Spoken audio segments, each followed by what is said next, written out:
दिल्ली में recent report आई थी कि दिल्ली म्युनिसिपल कॉर्पोरेशन के पास स्टाफ को सैलरी देने के पैसे नहीं हैं, सफाई कर्मचारी को देने के पैसे नहीं हैं। इशू आता है कि क्या करप्शन है। मैं पूछता हूँ करप्शन कहाँ नहीं है, बॉटम पे नहीं है या टॉप पे नहीं है। करप्शन खत्म करने के लिए क्या ये जरूरी है कि आप म्युनिसिपैलिटीज को पैसा ही नहीं दें?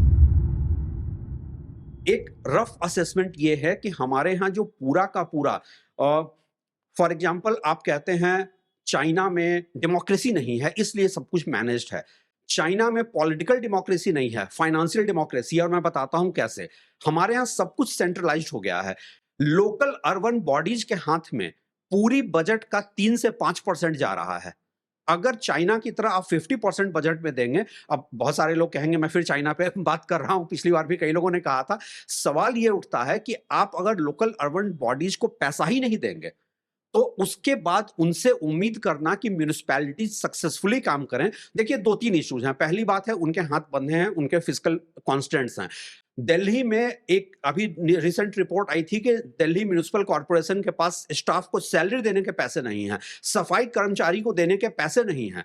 तो जब आपका पूरा का पूरा फाइनेंशियल मॉडलिंग ऐसा है कि सब कुछ टॉप पे सेंट्रलाइज्ड है, आप उनको पैसा नहीं दे रहे हैं। दूसरा इशू आता है कि क्या करप्शन है। मैं पूछता हूं करप्शन कहां नहीं है, बॉटम पे नहीं है या टॉप पे नहीं है।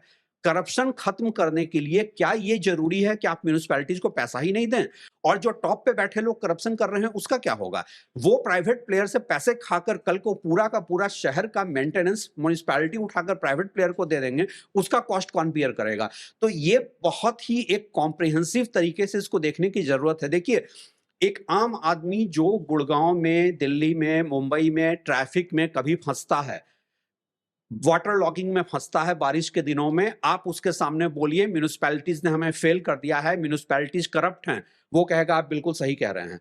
लेकिन जब हम बात एकेडमिक लेवल पर कर रहे हैं तो हमें समझना पड़ेगा कि म्युनिसिपैलिटीज फेल क्यों हुई है, आखिर वो क्या वजह है कि म्युनिसिपैलिटीज फंक्शन नहीं कर पा रही हैं। और जहां म्युनिसिपैलिटीज के पास पैसा है, फॉर एग्जाम्पल आप मुंबई में देखिए, मुंबई में म्युनिसिपैलिटीज के पैसा है, बीएमसी के पास पैसा है, तो वहां पे बीएमसी के पास पैसा है, उसको लेकर के कितना बंदरमाट चल रहा है। क्या वहां पे लोकल पॉलिटिशियन बीएमसी पे हावी नहीं है? सवाल ये उठता है क्या आप म्युनिसिपैलिटीज को विथ बजट फ्री हैंड देने को तैयार हैं, या आप चाहते हैं कि वहां का पैसा आप ले लें और आप प्राइवेट पार्टीज के हाथ में पूरा शहर का मेंटेनेंस दे दें? बीएमसी का हाल तो और भी ज़्यादा खराब है। बीएमसी का बॉम हाल। पूरा बॉम्बे खुदा पड़ा हुआ है। लोग ऐसा बता रहे हैं 8-8 महीने से उनके घर के आगे का पूरा रोड खुदा हाँ। खुदा हुआ है और जैसे कोई उनका पेशेंस टेस्ट कर रहा हो कि ये कितना सब्र कर सकते हैं। हाँ, क्योंकि वो इसलिए भी हो रहा है क्योंकि मुंबई में अक्सर लोगों को लगता है, फॉर एग्जांपल बीजेपी और शिवसेना के अलग होने की वजह लोगों को लगा कि अब बीजेपी का इनरोड्स बन गया है महाराष्ट्र की पॉलिटिक्स में, उनके विधायक चुनकर आ रहे हैं। असली लड़ाई मुंबई में हमेशा बीएमसी को लेकर होती है, उनके पास बजट होते हैं। सवाल ये उठता है क्या आप लोकल अर्बन बॉडीज को बजट के साथ फ्री हैंड देने की बात सोच सकते हैं? अगर आप उनको बजट के साथ फ्री हैंड देंगे, उसके बाद आपके पास कहने का ये राइट बनता है कि देखिए आपकी एफिशिएंसी में प्रॉब्लम है। देखिए इशू है एफिशिएंसी, इशू है करप्शन, लेकिन जो पूरा मैं देख रहा हूं पिछले कुछ समय से और खासकर गुड़गांव को लेकर जो हो रहा है कि आप एफिशिएंसी पे सवाल कम उठा रहे हैं, आप उनके रेलिवेंस पे ज्यादा सवाल उठा रहे हैं, क्योंकि कहीं ना कहीं एक back of the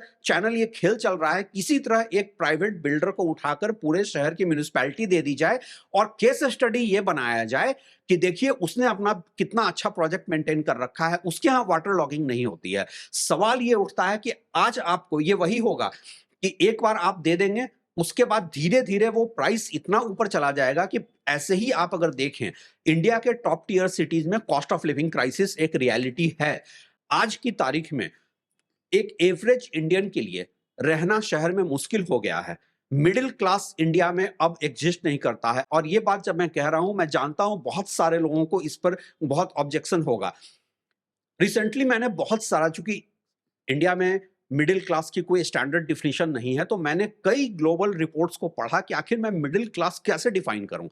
middle class की जो डिफिनीशन है, आपका जो पर कैपिटा इनकम कंट्री का है उसके 75% से 200% तक अगर आप कमाते हैं तो आप मिडिल क्लास हैं।